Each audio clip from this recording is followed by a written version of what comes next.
Queridos amigos, sejam bem-vindos ao canal Videira Espírita. Meu nome é Cristina Brito e este é o programa Gotas do Evangelho, e aqui diariamente vemos as mensagens do Espírito Emmanuel recebidas pela mediunidade de Chico Xavier, e atualmente estamos vendo as mensagens reunidas no livro Vinha de Luz. Hoje vamos ver a mensagem 39, cujo título é Em que perseveras? É um questionamento. Em que perseveras? E o versículo destacado por Emmanuel está em Atos dos Apóstolos. É o primeiro livro do Novo Testamento após a narração dos evangelistas. Então, é o quinto livro. O Novo Testamento começa com os 4 evangelistas e o quinto é Atos dos Apóstolos. Nele, nós vemos o que acontece após a partida de Jesus. O encontro com Paulo de Tarso na estrada de Damasco, temos os trabalhos na Casa do Caminho, que Pedro fica à frente, não é? Coordenando o trabalho dos demais apóstolos. É uma casa de muita caridade e de divulgação do Evangelho, não é? Vejamos, então, o capítulo 2, versículo 42, temos lá em Atos dos Apóstolos. E perseveravam na doutrina dos apóstolos, e na comunhão, e no partir do pão, e nas orações. Então, havia uma forma de se viver a vida, buscando a comunhão com o lado espiritual. Aqueles, não é, que buscavam também, junto à Casa do Caminho, esse tipo de vida, essa qualidade para a vida. E perseveravam na doutrina dos apóstolos. A doutrina dos apóstolos é o Evangelho, ok? Eles receberam a missão por Jesus, daí serem apóstolos, foram escolhidos, treinados e receberam a missão. A missão é divulgar o Evangelho, e assim fizeram. Perseverando na doutrina dos apóstolos, que é o Evangelho, não é? E na comunhão, e no partir do pão, e nas orações. Emmanuel comenta-nos dizendo assim: observadores menos avisados pretendem encontrar inteira negação de espiritualidade nos acontecimentos atuais do planeta. Sim, estamos numa realidade bem diferente daquela do tempo da Casa do Caminho, não é? Acreditam os observadores menos avisados, atuais, não é? Que a época das revelações sublimes esteja morta, que as portas celestiais permaneçam fechadas para sempre. E comentam entusiasmados como se divisassem um paraíso perdido os resplendores dos templos apostólicos, quando um grupo ou um determinado número de cristãos renovou os princípios seculares do mais poderoso império do mundo. Então, o que ele se refere ao Império Romano, não é? Que dominava imensa parte do mundo. Eram os romanos politeístas, tinham vários deuses, assim como os gregos, os mesmos, com nomes diferentes. E, no entanto, num determinado momento, devido ao testemunho de fé levado às últimas consequências do testemunho nos circos romanos, quando eram sacrificados, não é? E testemunhavam a fé, porque bastava eles dizerem e renunciarem ao cristianismo que eles eram libertados, mas não renunciavam, não abjuravam, e permaneciam, e entravam nos circos, e lá morriam, mas não abriam mão de sua fé. Nós hoje fizemos o projeto Imagem da segunda parte do livro Há 2000 anos, está no canal, na playlist, E exatamente no final nós vamos ver, não é? Uma situação dessa. Fica aí o convite para os que quiserem estar conhecendo a história do Espírito Emmanuel, um romance, onde ele aparece como uma das personagens há 2000 anos, que também foi trazido pela mediunidade, até nós, não é? Pela mediunidade de Chico Xavier. Muito bem.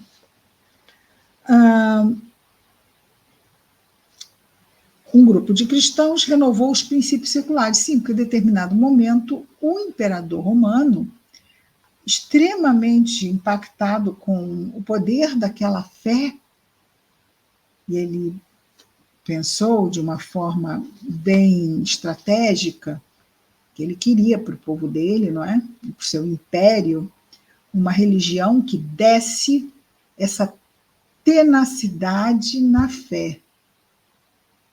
E então fez toda uma transformação para que o Império Romano deixasse de ser politeísta e passou então a ser cristão.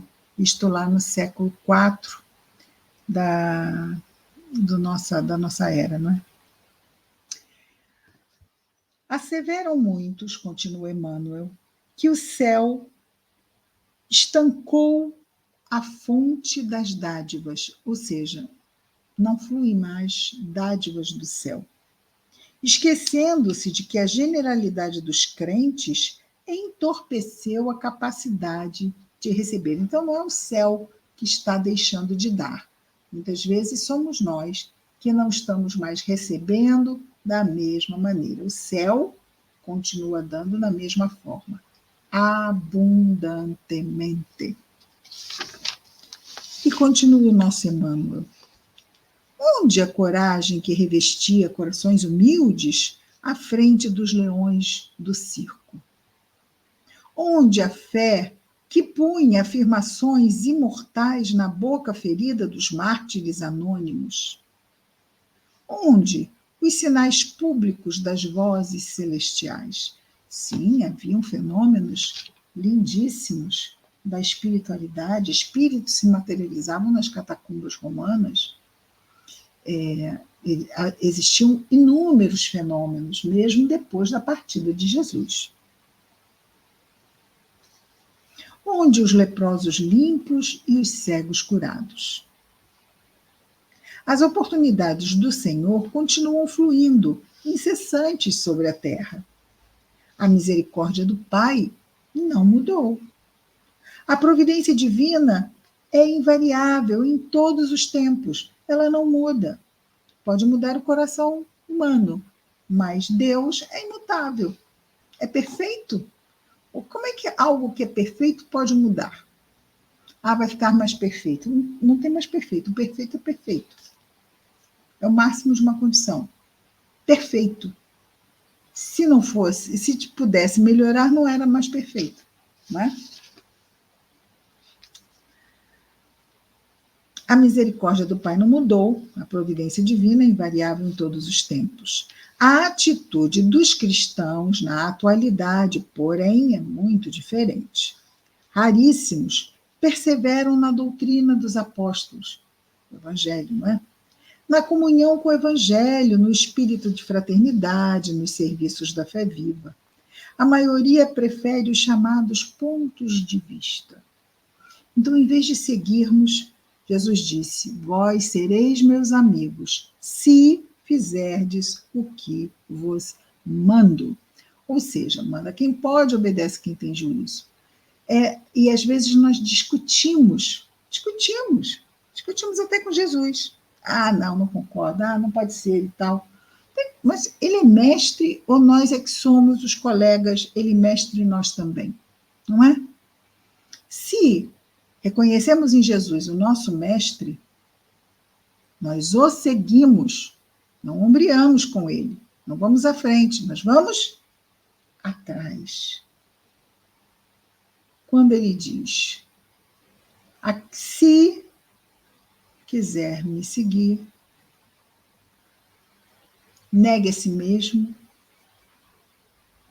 carregue a sua cruz, a cada dia, negue a si mesmo, carregue a sua cruz e por fim. Siga-me. Siga-me aí atrás. Ele é o farol, é ele que guia. Guia o modelo da humanidade. Ele ilumina o nosso caminho. Ele é a palavra. Foi ele que trouxe a palavra. Então, nós identificamos Jesus com o próprio Evangelho. Eu sou o caminho, a verdade e a vida. Ninguém chega ao Pai senão por mim. A palavra. A doutrina do Evangelho.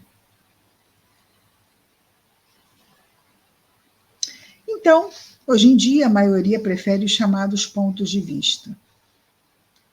E aqui também vale a pena nós comentarmos que Dr. Bezerra de Menezes, o nosso querido Dr. Bezerra de Menezes, tem uma máxima em que ele diz, como espírito, não foi quando estava encarnado, porque ele é o grande patrono do movimento espírita, da unificação do movimento espírita. Unidos? Não. Sim.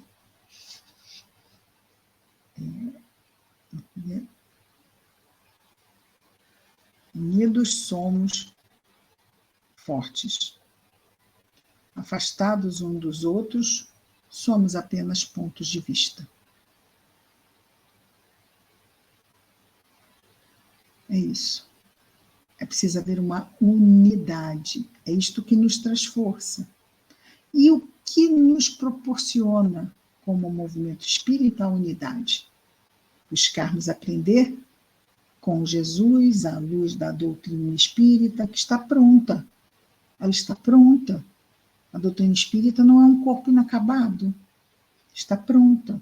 E às vezes, e não poucas, companheiros, e temos que ter cuidado, porque também podemos, nós, não é? Em algum momento,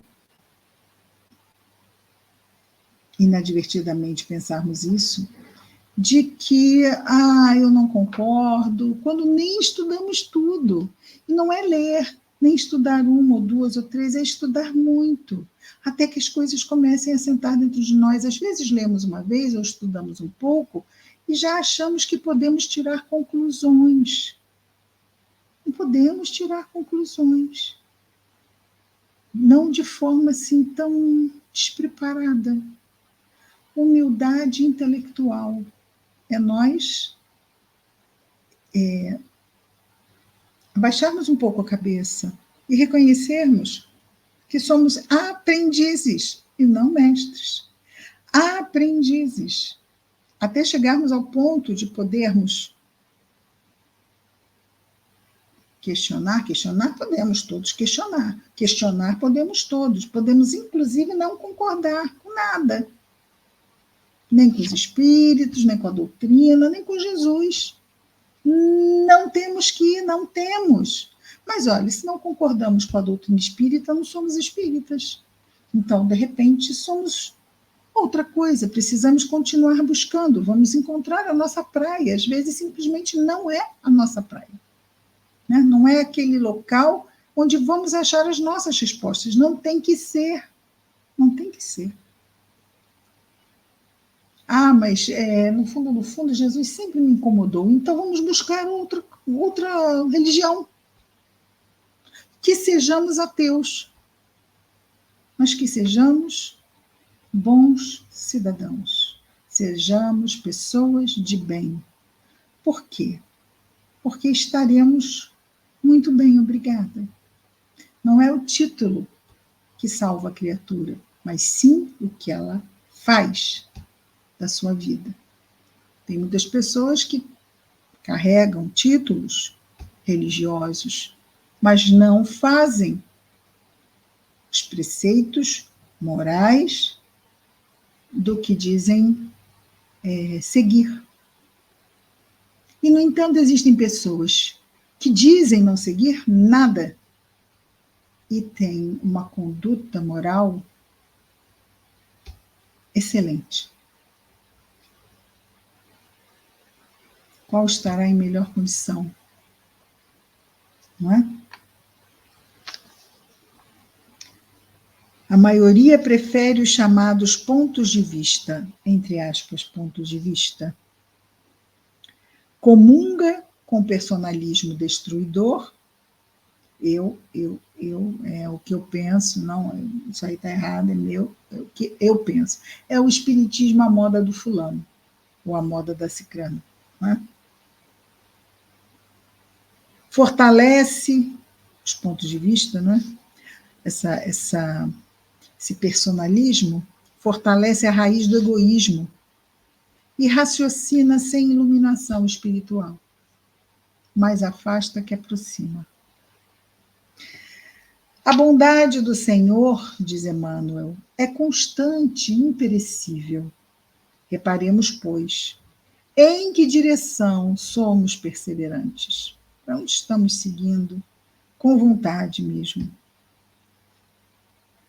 E ele conclui dizendo: antes de aplaudir os mais afoitos, procuremos saber se estamos com a inconstância dos homens ou com a imutabilidade do Cristo. E por que isso é imutável? Porque já chegou no grau de espírito puro. Ele nos diz: eu e o Pai somos um. Por quê? Porque ele está 100% identificado com as leis de Deus. Está 100% sintonizado com o Pai Celeste. E nós não temos a menor ideia do que seja isso. Pelo pensamento, nós alcançamos, temos os conceitos e entendemos de forma racional. Mas termos realmente, por exemplo, se nós falarmos sobre uma dor de dente, ou o que é segurar pela primeira vez um bebê, seu filho, a mulher entregue no colo e aquele sonho materializado, ou, ai, sabe aquela dor de dente? Ah, eu sei.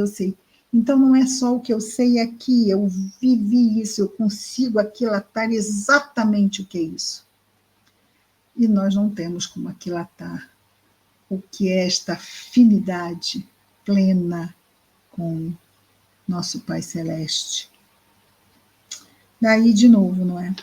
Precisamos vestir as sandálias da humildade e nos colocarmos como aprendizes. Todos somos aprendizes. E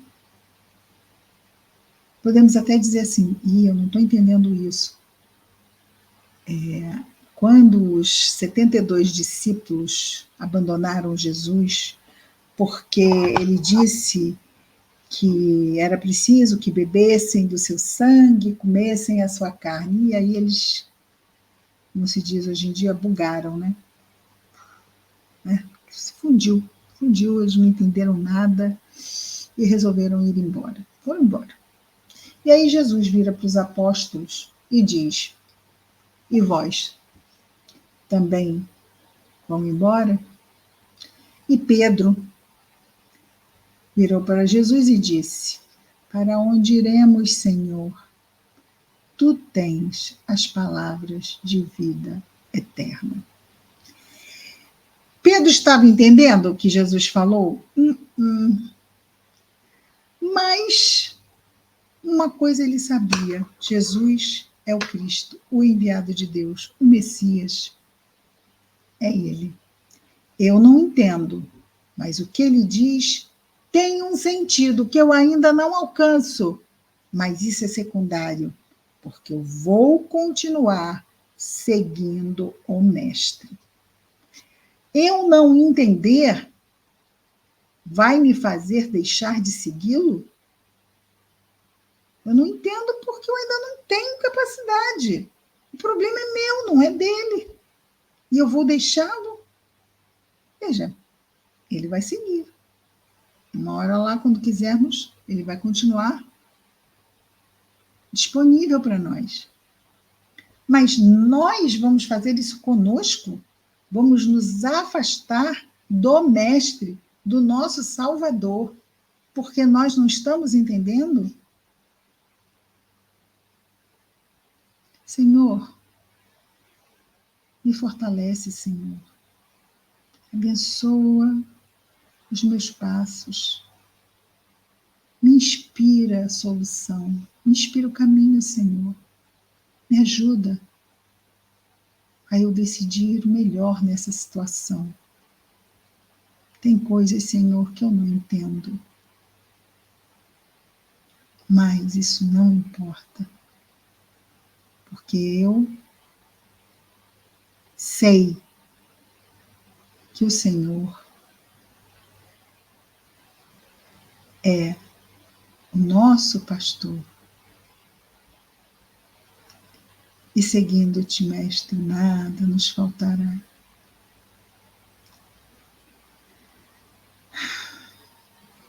Vamos confiar. E vamos nos manter unidos, buscando a unidade em Jesus e na doutrina.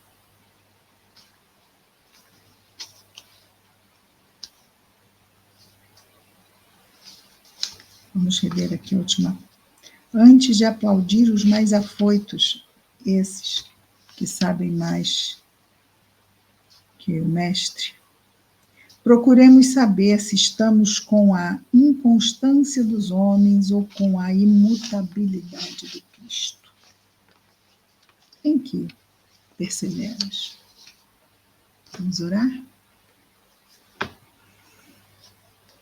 Jesus, amado Mestre, obrigado, Senhor, por mais este dia. Abençoa-nos os esforços, Jesus, nossos passos. Abençoa nossas confusões e dúvidas, a fim de que elas não nos comprometam. Ajuda-nos a estarmos atentos, a buscarmos a prece e exercitarmos, Senhor, o testemunho, de apesar de qualquer dúvida sobre questões pontuais, que seja certeza, Senhor, de que és definitivamente o farol das nossas vidas, o médico de nossas almas, o suficiente para continuarmos passo a passo, dia a dia, exercitando o bem que nos ensinas, Senhor. Que a tua paz, Jesus, permaneça conosco. Todos nós dessa humanidade, em especial os nossos irmãos, que neste momento estejam em sofrimento, onde quer que se encontrem, Jesus. Abençoa-nos a todos. Obrigado, Senhor. Graças a Deus.